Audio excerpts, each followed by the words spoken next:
What we got here is failure to communicate, a chronic neglect of military mental health care. This is Psychiatric Casualties, how and why the military ignores the full cost of war.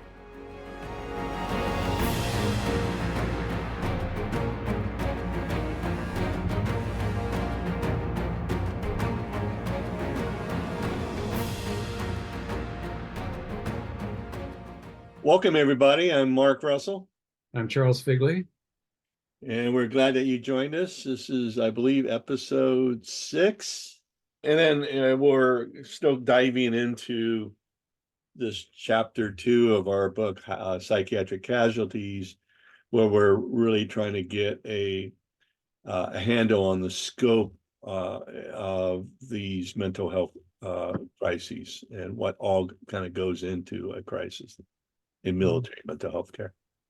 What would be the topic that you would be most interested in, Mark? I mean, we have spectrum of neuropsychiatric diagnoses, but we kind of covered that. Yeah, I mean, just again, that whole idea that it's a lot more than just PTSD, but yeah, something that we didn't discuss, and it's worth mentioning is what are called cultural idioms of distress. I know you're familiar with that, but for the listeners who may not be, cultural idioms of distress is a jargon type term that really refers to the fact that people of different backgrounds, different ethnicities, sometimes different status, there are kind of unwritten rules in what is appropriate to how to express distress and suffering. And what is not appropriate in ways to disclose how we're feeling or what's bothering us. And these are referred to as cultural idioms of distress. They're idioms unique to either a group of people or people of a certain, again, ethnic, racial background or social class or things of that sort. And I think in the military, how I see that kind of manifested is, of course, the military is a social microcosm of broader society. So you get people of all walks of life, different socioeconomic backgrounds, different racial, ethnic, sexual identity, etc. And the research has shown that some people of certain ethnic groups, for example, are more prone to express their distress, their stress symptoms, their uneasiness in physical means. And that would be like through headaches or fatigue or sleep difficulties or sometimes irritability, to gastrointestinal, to all those medically unexplained symptoms we talked about in the previous episode. And I would say that's true in general with the military as well. I think military culture, because there's such stigma about talking about mental health, problems or admitting that we're having some kind of emotional or psychological issue, is that it's easier for us to talk about, I'm tired, I'm not sleeping good, I have headaches, I have chronic pain, I have some high blood pressure, something going on cardiovascular wise, right? You name the organ system, there's a symptom for it, right? And those are things that many of us are more likely to disclose or to talk about to a healthcare provider than we are psychological symptoms. Is that something you come across in your vast years of experience as well, Charles? Oh yes, without a doubt. A lot of that. And interesting too, because there is a symptom and then it's explained away. Another symptoms, right. Yeah, I mean, and the explanations, like for a lot of medically unexplained symptoms are conditions like irritable bowel or GERD or chronic fatigue or fibromyalgia, idiopathic seizures, things, just again, all of which convey that there's not a firm medical or physiological etiology, a cause, but that these are, again, medically generally medically unexplained physical symptoms that are often manifestations of stress. Yeah. Yeah, I had no idea that I had dyshidrosis. It's kind of a drying of the hands, etc. Yes. When I was a kid, I would get, my I guess the skin is worn down because the little boils, in terms of dyshidrosis, the boils would come out. Not that many, it depends, but it was really associated with stress. Yep. And when I played outside and maybe it was wet a little bit, it would do more damage. But I had no idea until I was an adult and I had some periods of stress. Being in the Marine Corps certainly would be stressful, and discover, oh, my hands are doing it again. But it would go away when in periods in which everything is fine. And so that's an example that's not going to be in any kind of report of any kind of stress. Not at all. Yeah.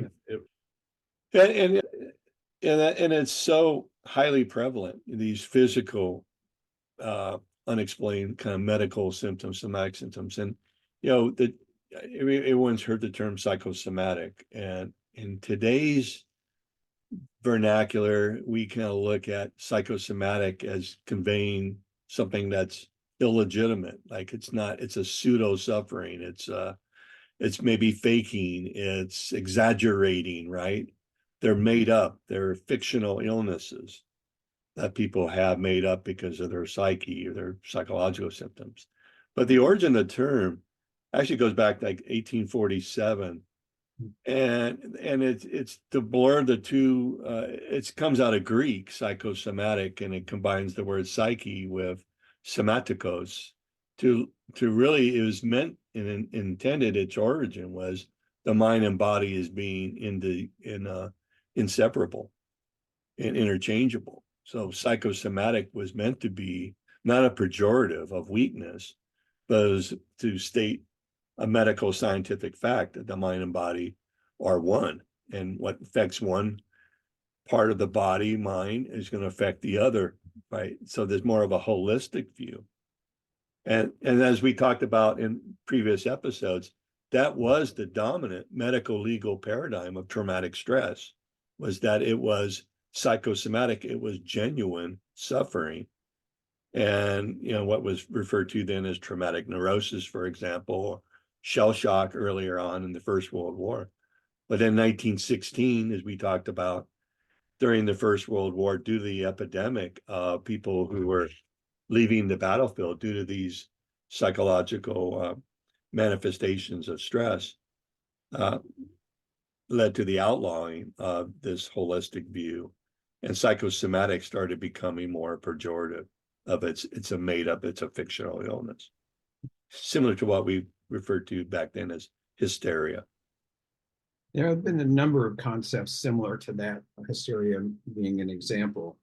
Yeah, well, it's just something I just throw out there, that it's there's a lot we just don't know about the whole mind-body connection, because we have, through science, typically kind of reduced the things of the mind and psyche in one discipline, and then things of the body and medicine as separate. And so there's this dualism of mind and body that kind of suggests that things of the mind, of the psyche, are not quite as real or genuine as the suffering from an illness or injury to the body itself. But again, psychosomatic was meant to bridge term that says, look, the thing, illnesses and suffering and injuries of the mind are just as legitimate as to the body. I wish we go back to that time. Yeah, good luck with that. You would think, right? We can talk about the prevalence of personality disorders. I think one of the, I think this was our effort to find little known facts and share it with you all, to be able to, we've covered everything here as far as we know, but there are numbers of things that we are covering that probably not that many people are aware of. And that's one of the specific reasons why we did this. So grief reactions is an example of that. But traumatic brain injury is another that is it certainly for me, it emerged within my own area of, well, now personalities wasn't there an effort to get people out of the military and they called it personality disorders? Oh, yeah, that's been going on for centuries, actually. But for the military, personality disorder or characterological disorders are determined to be unsuitable for active duty service. So if you're diagnosed in the military with a personality disorder, chances are high that you're going to be administratively separated due to unsuitability.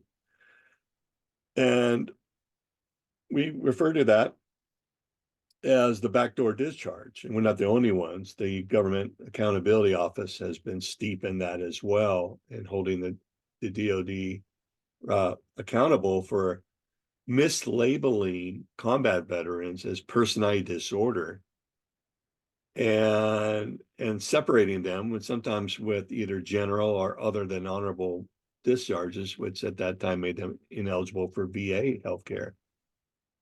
So these would be people, men and women, who had entered the military with no evidence that they had any kind of psychological problems before they came in, and they enlistment exams were clean. So they were, went through basic training, went through all their other trainings, and some of them served years, even decades in the military, and then were deployed and started exhibiting problems in their behavior, anger that was either given to their officer or senior enlisted, in terms of disrespect, or they would go unauthorized absence. They would start using alcohol or drugs, get into being arrested for different, acts that were that were uncharacteristic of them. But then they would see someone like me and in the military, and they would be labeled as personality disorder. And then again, most times separated from service.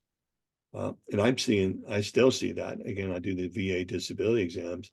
I'm seeing people diagnosed with personality disorder with 3 combat tours from Iraq. And now suddenly they're unsuitable. Yeah. Un-American. Well, it is. And it's an it's basically, in a way, kind of weaponizing psychiatry. Yes. To how do you get rid of people now who you find to be a pain in the butt, who are acting out and are not following the rules and regulations. And again, sometimes, commanders are in a tight spot, right? They have to do something for the morale and welfare of the unit, etc. They can't let people just, start smoking marijuana again on active duty and not have any consequences. But in many cases, these people are not given help. They're not identified as having any issues except their behavior, their conduct now, and they're separated out unfairly. And still are. That's the remarkable thing. It continues to this day. Oh, it absolutely continues. Now there are some rules in place that have, because these government studies have kind of clamped down on the military's use of these backdoor discharges. And we're going to talk more about this in subsequent episodes. But so there are some limitations put on commanders that now they have to offer mental health evaluations for people who are going through potential personality disorder or kind of unsuitability type evaluations. So there are a little more guardrails, but it's still, we're talking about human beings, so that it's not bulletproof or anything. Mm-hmm. Yeah, I was looking for there was a quote that I'm kind of trying to find. I wish I had that, but it was coming from the Institutes of Medicine, which is, for those who don't know, the Institutes of Medicine is the kind of medical watchdog for the government, for the U.S. government. And they're the agency that is appointed to investigate and research on controversial subjects to help develop policies on healthcare, for example. And they looked and did an exhaustive study on the effects of stress, protracted stress, and its effects on human beings. And, the whole idea of medically unexplained symptoms that we talked about, or war syndromes, or psychosomatic illnesses, and that sort of thing. And I don't see, let me see if I can find that quote, but if not, I'll just kind of give my clip version of it. Now, here we go. So this was their conclusion finding. This was, I think, published in 2006 by the Institutes of Medicine. Quote, chronic stress can lead to adverse health outcomes that affect multiple body systems, such as the central nervous system, the brain and spinal cord, endocrine, immune, gastrointestinal, and cardiovascular symptoms. And basically every organ system is affected by this effect of stress. And the more chronic, the more extreme and traumatic the stress, the more profound these physical effects are. So they talk about, the Institutes of Medicine too, that there are structural changes that happen in the body and in the brain as a result of these, protracted exposure to stress. So it kind of belies this kind of notion that of hysteria, or what we now call a psychosomatic, of that the issues with the psyche, that stress, psychological problems are not really real suffering and legitimate, like in terms of an injury to the body, for example. It's easier to delegitimize it. So I taught graduate school for a while after I got out. And one of the things I was teaching on this topic of stress in the body and trauma, et cetera, was I used the example of Walter B. Cannon. That ring a bell? Yes, sure. Right. So Walter B. Cannon, it was an American psychiatrist, and he coined the term fight or flight. That whole fight or flight was from Walter B. Cannon. Well, Walter B. Cannon was an American Army psychiatrist during the First World War. And he went to understand, how did good, well-sounded, physically healthy, mentally healthy men and women come in the military? They're exposed to this, protracted stress, traumatic stressors, and how did they break down? Why did they break down? So that led him, after the First World War ended, led Walter B. Cannon to go back to Harvard, I think, and study the effects of stress. And one of the ways he went to investigate and came up with fight or flight was he examined what are called voodoo death. You know anything about voodoo death? Well, you could probably imagine it. In some cultures, if a witch doctor or somebody cursed you and said you're going to die, that many times these people would die who were otherwise physically healthy, and they would die suddenly. So, there weren't a lot of examples of voodoo death in the United States.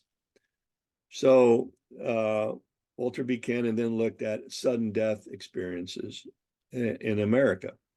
And you can find, and I show my students all these newspaper clippings of people of good physical health, nothing going on physically, psychologically, who would suddenly die either in a roller coaster, or something frightened them, such as a movie, or seeing a dog, or any kind of a very frightening, terrifying experience for somebody, and they suddenly die. And the sudden death is what it's referred to. And what the coroners all conclude was that these people were healthy and they should not have died. But it was the effects of acute, intense stress that stopped their heart. So my question to the students would be like, well, if something could kill you and stop your heart, is that a legitimate injury? Is that real? Right? And so I think a lot of people, they were kind of skeptical where I was going with that, but they kind of led me, well, that I never thought of it that way, right? That, well, maybe this thing with stress is is legitimate, and they really can cause stress injuries that are as legitimate and profound as physical injuries. After all, it could kill you. Yes. No, that's very profound. I have nothing to add to that. Yeah, I don't know why I just throw that in there. I felt I kind of got back into my college teaching days, but it's for me, it just stood out because I have long languished over the idea that mental health has struggled to find legitimacy. Like things that were mental or psychological were less meaningful, less injurious, less legitimate than physical medicine and physical injuries. And that, I think that's a tone that we strike in the book, that until we get the mind body dilemma, until we correctly conclude and go back probably to a more holistic, true psychosomatic version of understanding health, we're always going to be dividing the things artificially, that people with psychological injuries are always going to get the short end of the stick. Mm-hmm. I was thinking that I discovered psychoneuroimmunology as a field. Yes. I thought that was it. Oh, here we go. Here will be Right. the evidence, etc. And they've gone a long way, and certainly the analysis is there, the conceptualization. But I don't know, has it made a difference? Yeah, no, I know there was efforts in the DOD. I think of Army General Peter Corelli, who was trying to change the diagnosis from PTSD to PTS, post-traumatic stress, Would be great. or PTS injury. Mm-hmm. And that's a term that you and I use Yes. in our writings about war stress injury or traumatic stress injury. Injury in the sense that it's, again, legitimate as any physical injury that we experience, and as it should be. Yeah, So, there was a penetration, there was an assault. yeah, that very much so. Yeah. Well, Right. we talked about traumatic grief. What about we talk about traumatic brain injury?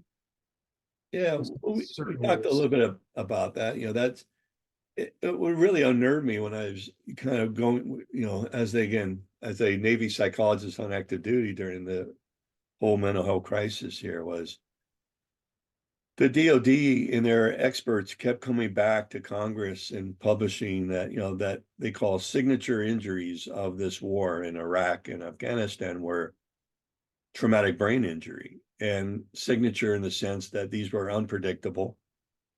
It was all due to this asymmetric guerrilla warfare using input IEDs, right? And that the traumatic brain injuries, again, were not something that we could have predicted and we couldn't have prepared for. And that TBI had become kind of a new modern injury due, to modern guerrilla, again, asymmetrical warfare. And do you believe that? No, I mean, that's what burned me up about it, is that you can go back, and we go back to records of Napoleon. And his Surgeon General talked about what I call wind contusions, which were, a precursor to what in the First World War was called shell shock, right? Which were every bit, or we talked about in the 1860s during the trauma pension debates, what we call railway spine, railway brain, accidents that were caused during railway accidents due to this violent commotion that shook the brain and call it injury to the brain, right? TBI, as we call it today. So yeah, it's been, anytime there's been large blasts or violent commotion like you see in warfare, there's always been concussive effects, and those have always been identified. And it was until, again, this modern approach was like, this was unique. It snuck up on us. We had no way of understanding we needed to start screening for traumatic brain injury until well into the war, until Congress got involved and the media got involved about traumatic brain injury. Now suddenly we view this as a kind of a new phenomena in the military, which is ridiculous. Sad. It And is. substance use disorder, Yeah. Lots of it. that's a main, that's a Yeah. main issue in terms of the dark side of military mental health. The lack of attention to it, the buying beer. I mean, I remember very well. It was even before Vietnam. I was in Hawaii at Pakaloa, I think, in the Big Island, and they were passing out beers. Okay, Oh, I yeah. will, but I traded those for Cokes because I wasn't into beer yet in that Yeah. regard. And it just sort of amazing. Cigarettes, another example in which it was issued. Here you go.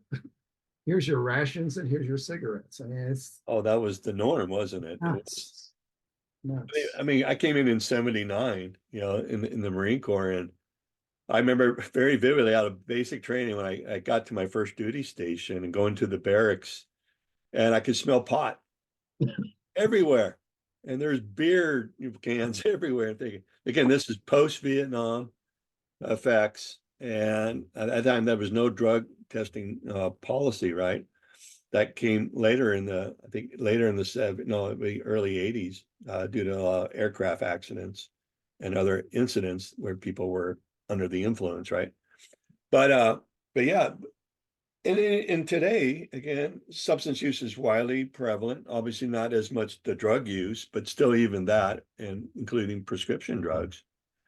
But we treat it as often we treat it as separate. Like when people come in for a substance use evaluation in the military, there's not very much discussion or effort to understand why is the person abusing the substances, right? What are the stressors, the things that might be underlying that substance abuse, and and addressing that as well. Now, some of that is done, but in large part, that's not routine, and it ought to be, right?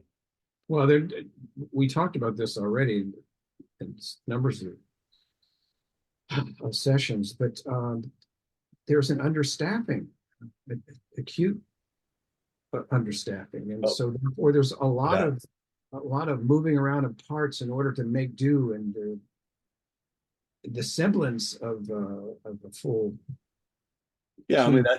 there's no question. That's a huge problem, and that contributes to that, a lot of these issues about not identifying and so on. But as well as even when you have staffing, is that there is inadequate training, of mental health providers in general, but in the military as well, to really kind of look beyond the symptoms, if you would, and really try to understand the person and what's going on, what's the motive, and what are some things. And sometimes it's just that they're addicted to the substance, and it's not necessarily something traumatic or something that have to do with their deployments or whatnot. But that ought to be kind of routine, at least when we are evaluating these people, that we're not just addressing the symptoms, we're addressing also the underlying causes too. It's interesting because I've certainly in the military. I talked about this a little bit in terms of alcohol, substance abuse. Mm-hmm. But the thing that I've noticed being not in the military necessarily, but in the academy, when you go to try to interview people to come, like we're looking for a new dean now, you maybe have a drink. Some people drink. You and I go out, we have a beer, et cetera, et cetera. But I've noticed that that's changed a lot Oh, yeah. over time.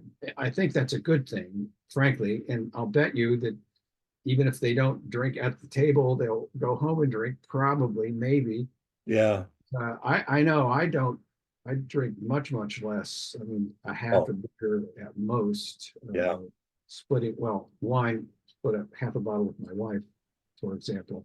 But it's yeah. So I think we're more monitoring of our own health and our own, what we consume, and also our kids. We want to make sure that we're a good role model for them, and I think that's worked out pretty well.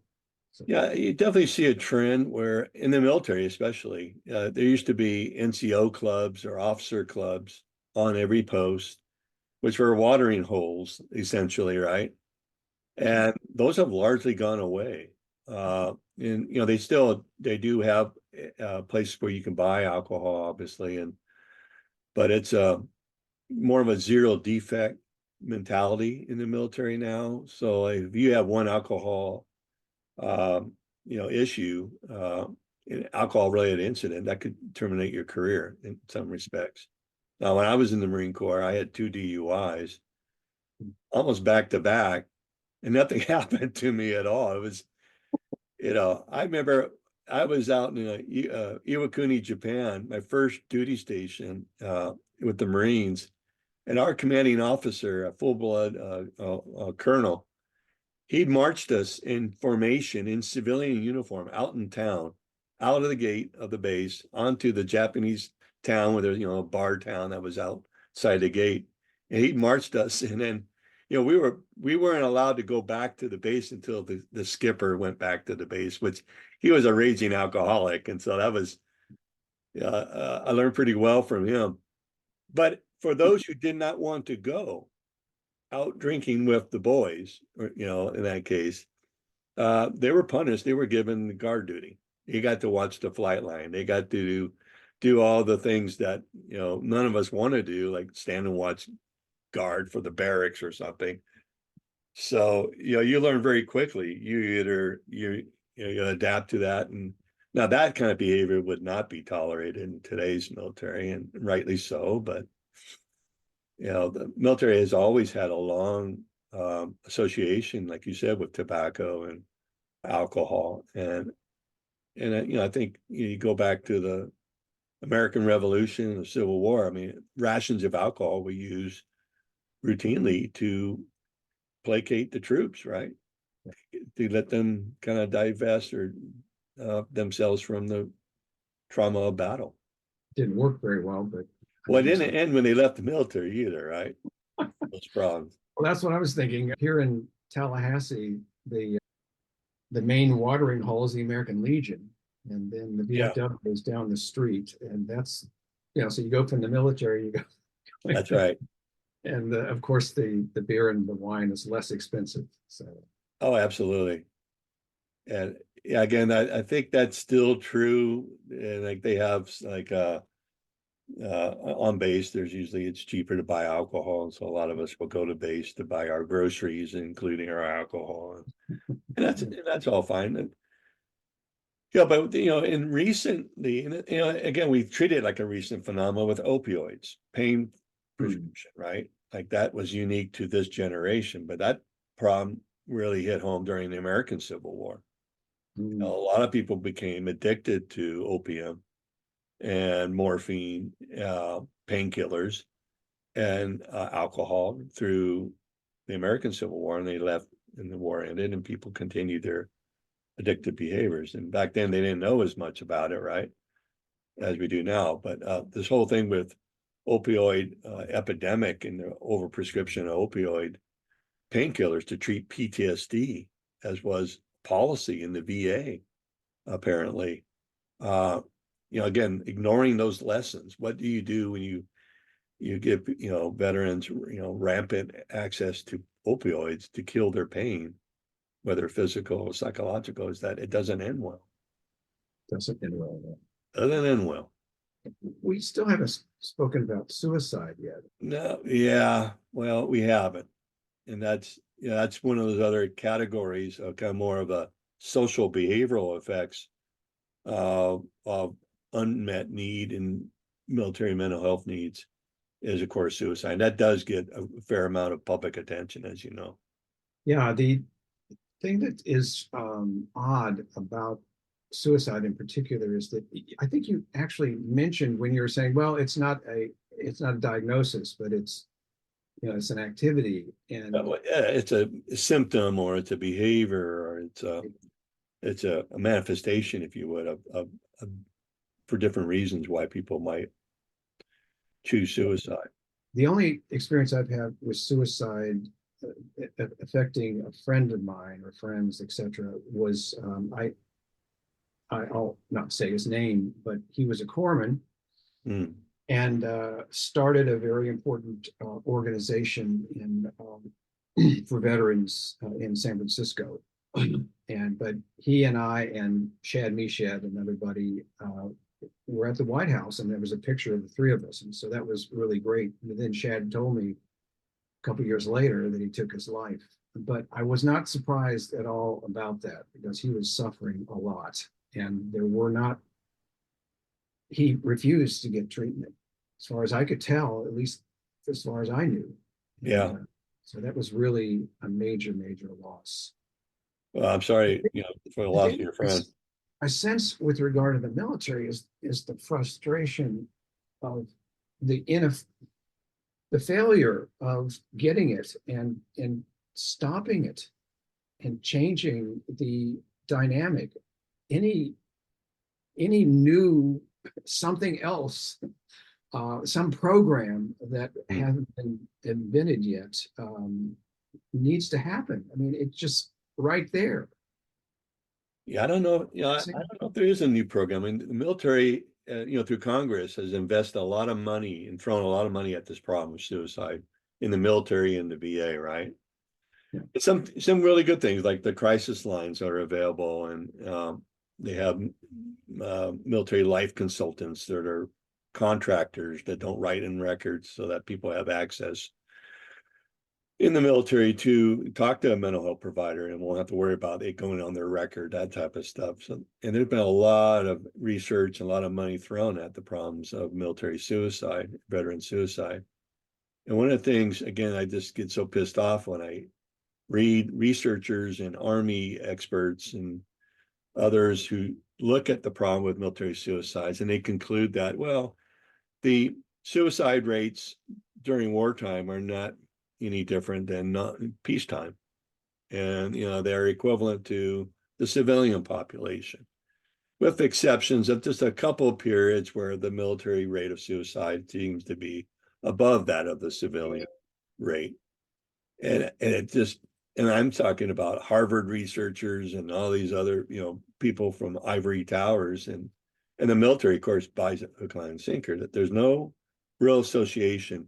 The effects of war or protracted stress is not the reason why there's a higher suicide rate amongst military and veterans. It's bullshit. That's the thesis these days. Yeah.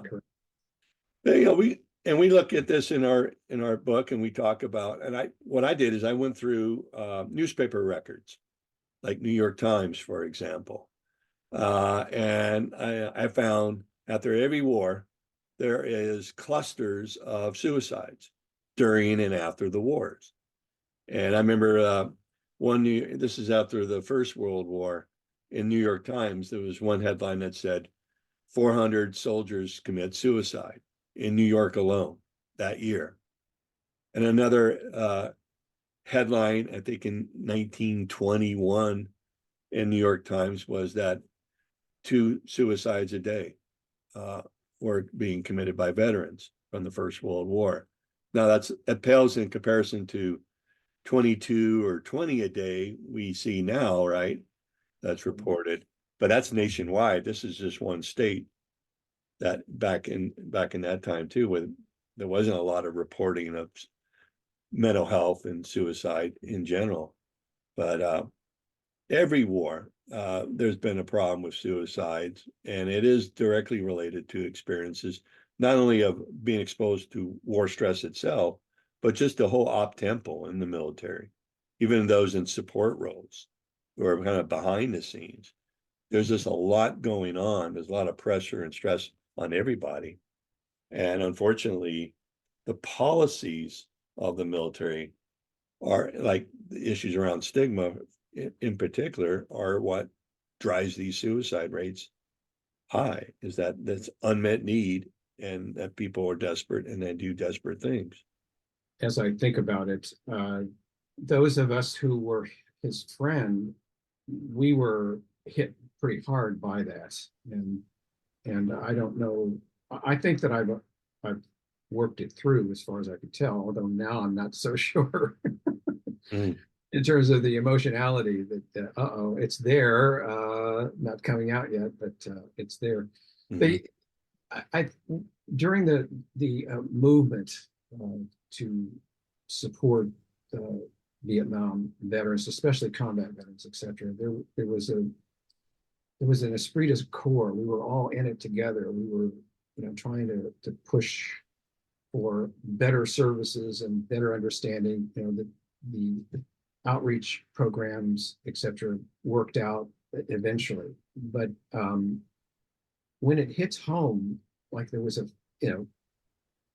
friend, a colleague, someone that you knew very well, that you didn't suspect of having any kind of problems, that happens. It really hit me hard, at least, because I said, what's wrong with you? You have all these degrees and you weren't able to see in someone who is your friend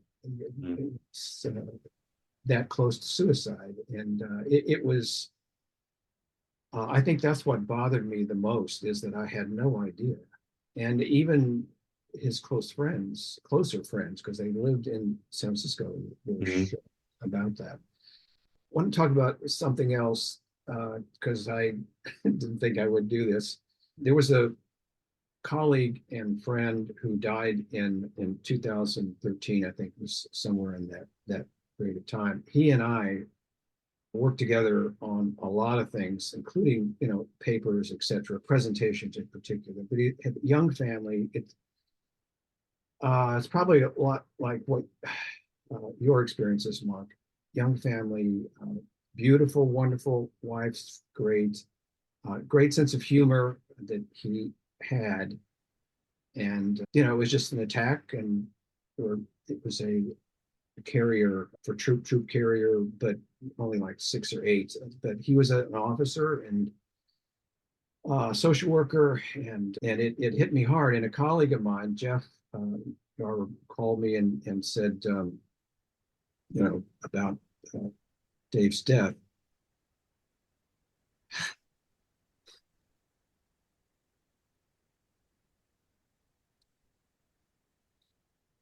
It's very interesting because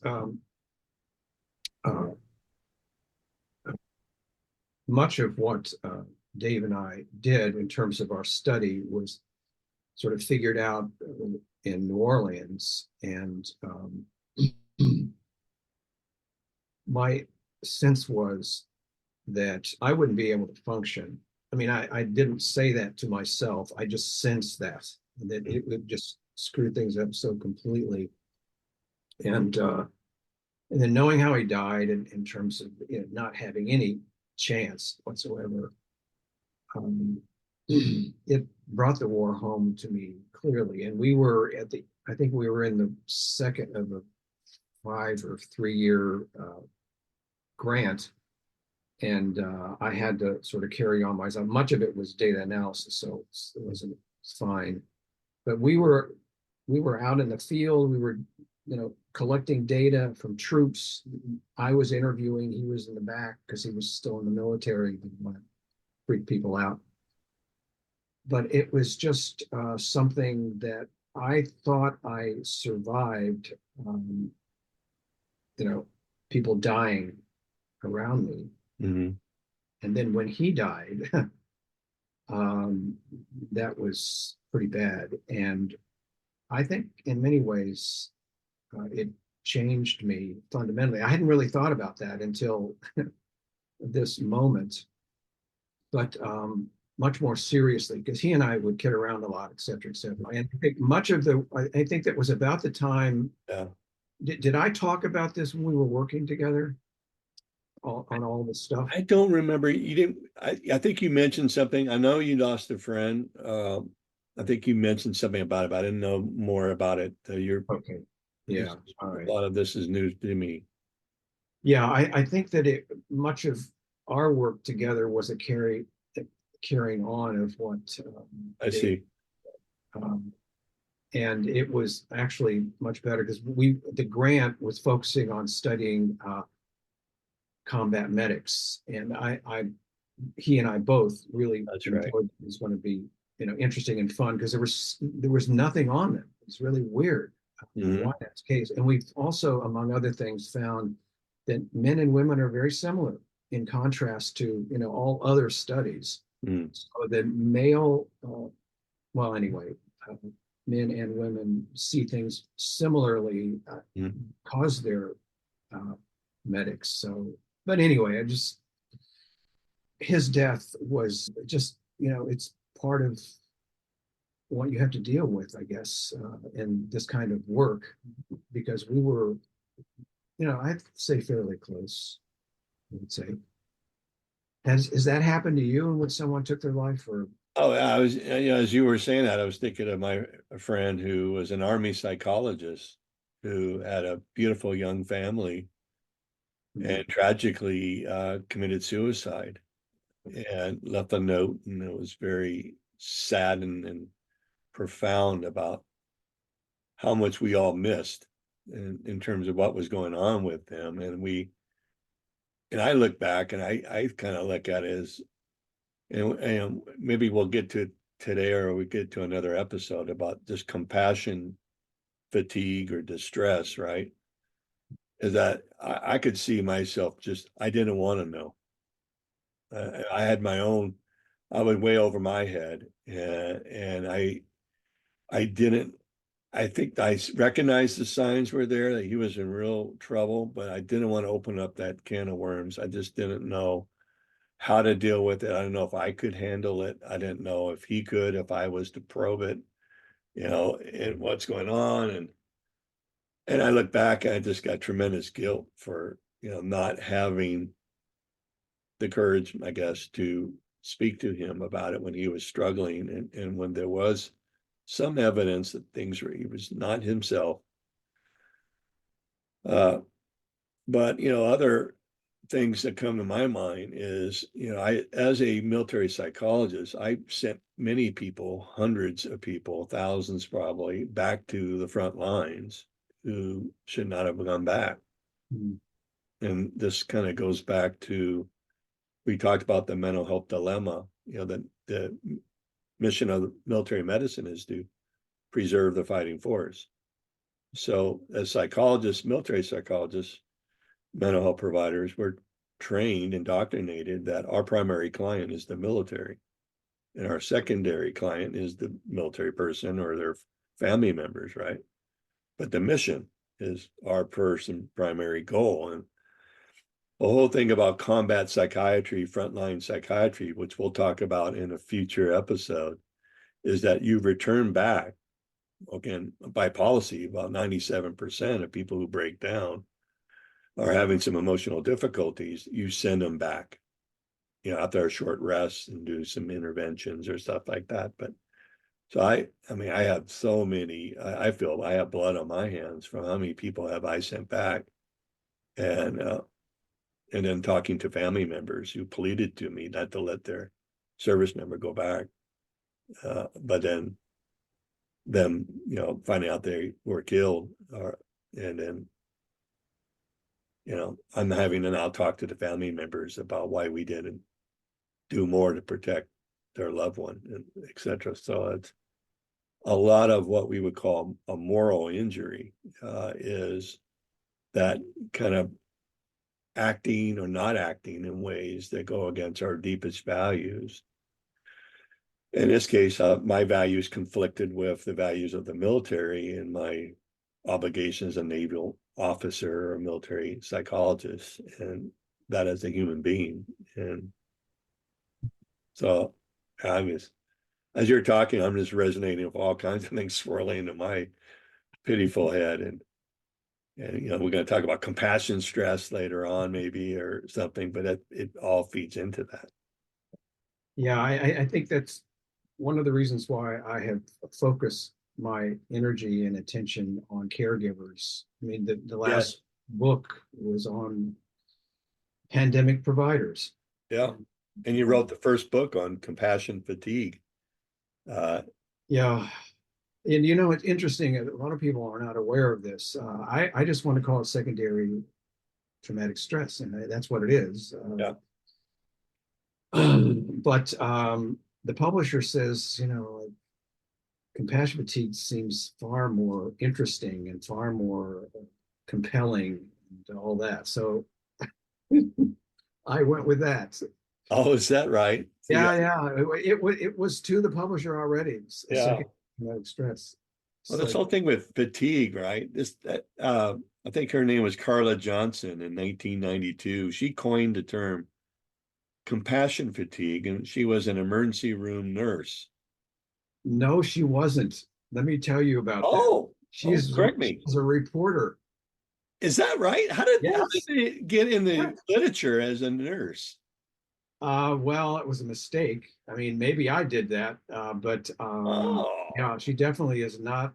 was Not not a nurse. spoken to her by phone, and she was a guest in my class. So Interesting. yeah. But Okay. everything else is correct that you're saying. Yeah, Yeah. Well, made I it. don't know if this part is correct, but you tell me too. But supposedly Johnson used the term fatigue because secondary traumatic stress or vicarious trauma was not accepted by physicians and nurses as being too stigmatizing and, perceptions of weakness, etc. But fatigue, just like the military did. Remember, we talked about that transition where they started calling things battle fatigue, combat exhaustion, uh, combat fatigue, fire fatigue. All that was meant to convey the sense that it's universally accepted that most people are going to break down under Oh, a certain dosage level of traumatic stress, that it's universal. So it's to normalize that people are going to have some reaction to exposure to stress, but it's short-lived, right? Anything longer than 6 months would have been viewed as either malingering or personality disorder or, it's a sales job. well, yeah.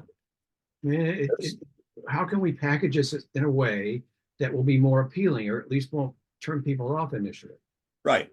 And again, the intention initial may be right. Okay, look, so it's not as stigmatizing. People at least will accept fatigue Mm. and will acknowledge they're tired, and they might do something to be more open to get help for that than they would if you tell them it's secondary traumatization or And like. that's what's happening, as it turns out. I monitor the literature daily, Yeah. and it is evolved from military and from emergency workers Mhm.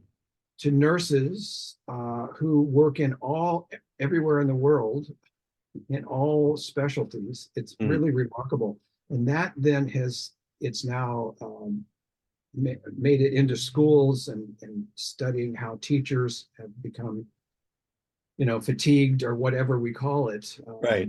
the work, etc. But there has been, I think I mentioned this already, there has been a major shift in how compassion fatigue, or at least secondary trauma, or any kind of the focus is on the practitioner. The focus is on those that are providing assistance, trying to heal people. Right. Um, I'm very happy about that, but at the same time, I'm co-editing a book on compassion fatigue. It started out, but one of my colleagues, a former student actually, Brian Bride, he suggested it should be compassion fatigue. I'm sorry, secondary trauma, Uh, because that's, and I agree with him. I understand that. But yeah, that's it's right. going so well. It's moving, it's taking off in terms of compassion fatigue. So Yeah, I don't know if you've ever seen George Carlin's skit on PTSD. no. Oh, I'll send it to you. It's hilarious. But of Well, course, he's such a master of language, right? yes. And communicating. But yeah, I Seven won't still. But you go ahead. the 7 things you can't say on television or something like Yeah, that. that's another skit, right? But he was very humorous, but really making a great point that we used to have direct language to really talk directly about what the issues was, and he was talking about the example of PTSD and you know shell shock, is very direct. It's very clear what's causing the injury, and it's two words, and and then he goes into other examples and ends up with post-traumatic stress disorder, and this very sterile 4 words now or something. And But it was very comical, but really hit to the point. Like, compassion fatigue or battle fatigue or combat exhaustion may be destigmatizing in some ways, but it also actually does reinforce stigma in other ways. Mm. It's those of us who are having more than fatigue, Hmm. Yeah. more and aren't recovering quickly, and Mhm. after a bit of respite, what does it mean about us, Yeah. right? And we continue to have some reactions and distress, etc. Yeah. But yeah, Can't argue with you. can't Yeah. argue, huh? But did I ever share with you uh, my bout with compassion fatigue? No. All right. Well, I'll give the short version of it, and we can talk more on a future Okay. episode about it. But this was in the height of my being a military whistleblower and also the only mental health provider on a Marine base of 6,000 6,000 clients. clients. And then I'm covering two other bases on top of it. So I'm on a pager and a cell phone, getting calls all times of day and night, right? Impossible. Oh, Crazy, right? yeah. And I was talking to my wife and we were living out in town in Japan, in rural Japan, and we had a Japanese house, and I'm laying out there and talking to her and about the day's events. And suddenly I stopped talking, and I suddenly am not responsive anymore. And I'm looking straight ahead. I'm aware, I'm conscious. I cannot move. Wow. I'm paralyzed. I am mute. I cannot speak. I can hear what's going on. My vision became very black and tunnel, but I could still see. But the sounds, like my sounds of my wife, my kids crying, it was like being underwater. It was muffled. So I'm getting some perceptions, but not that. And I'm thinking to myself, oh, I'm having a stroke. Yeah. I might be gone. This might be it. And a part of me is saying, thank God, Oh man. right? I Oh. mean, just to be honest. And then I hear my children crying, my wife, and I'm thinking, okay, nah, this isn't the time to go. The Japanese EMTs are called. They come into my house and they lift me onto a gurney. And again, I'm immobilized, right? I go to the ER and I'm getting CAT scans, MRIs, EKGs, EEGs, all that other stuff. And they can't find a single thing wrong with me, right? Medically unexplained. They diagnose it as idiopathic seizure, Hmm. which means they don't know what it is, right? It's unexplained. Yeah. So that was my first real understanding that psychosomatic is real. Hysteria is real. You can call it whatever you want, Right. medically unexplained, whatever. But it felt every bit real. I was motivated to get up and speak. I did not choose that. I wasn't trying to get out of combat. I wasn't trying to get, malinger for a pension. I was no pension neurosis. It was me succumbing to the effects of chronic stress. And I was exhibiting these medically unexplained psychosomatic symptoms, right? But it was really the compassion stress from all the things that I've Yeah. seen and heard, all the stories that we all do, that led to my friend Peter's suicide as an Army psychologist. He could not take it anymore, wasn't able to process it anyway, meaningful. And so that, for me, made compassion fatigue. I get irritated with that term because I was not just tired, I was injured. Yeah. There was something in my brain that changed, that switch flipped off. And if Well, if it can affect you that real in that way, uh, it's more than just fatigue. speaking of that, what happened after that? I mean, did you slowly recover? I did. I recovered fairly quick as far as my capacity to speak and move. It took about, I don't know, 5 or 6 hours in the ICU, and then I recovered my functions, right? Wow. Then I wasn't allowed to drive for 3 months, and I had to go through a little post-neurological and medical workups, and they couldn't find anything again to explain it, other than the fact that I had lost probably 50, 60 pounds in the 4 years I was there under that stress. And I'll share with you a photo later on that would show you a skeleton of a person that, Is she lifting weights? oh, I had no weightlifting. I wasn't sleeping, obviously. I wasn't eating. I mean, it wasn't a mystery to me why I succumbed the way I did, but it was the protracted chronic stress that was literally killing me. And I allowed it in a way and welcomed it in some ways. Yes. May have saved your life. Yeah, I guess, yeah, in a way, it did wake me up, and then it caused me to pull back, and I had to cut down a lot of my clinical hours because I was working 6 days a week in the clinic, 7 a.m. to 7 p.m. were my hours. And then I'm on pager watch, right? So that didn't change, being the only credentialed mental health provider for that base. So, And two others. yeah, too. That's crazy. Yeah. Yeah. Crazy. Yeah.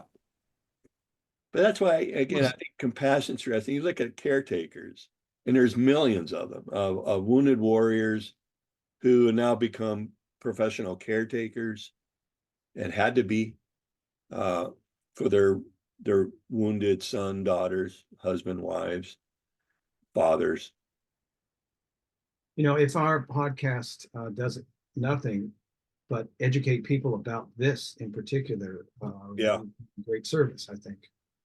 I hope so. I hope by learning our lessons, things that we've done well, but also more importantly, our mistakes, and that that it opens the door for people to consider that their situation's not a lot different, and we're two mental health professionals supposedly, and yet we both talked about in these last two episodes our vulnerabilities and our humanity, and I know we're just scratching the surface on that, but more to come, I guess. There will be, yes. And I'm glad we are. And we have the wherewithal to talk about it and to move on whenever we're needed, if we need to. Yeah. It was a good session. Okay. Well, I see that we're kind of at our time for the episode. So we thank everybody who listened to this. And then again, if you wish to contact Charles or myself, please email me at mrussellphd@gmail.com, and we'll get to your comments and anything else that comes up in future shows. Great. See you later.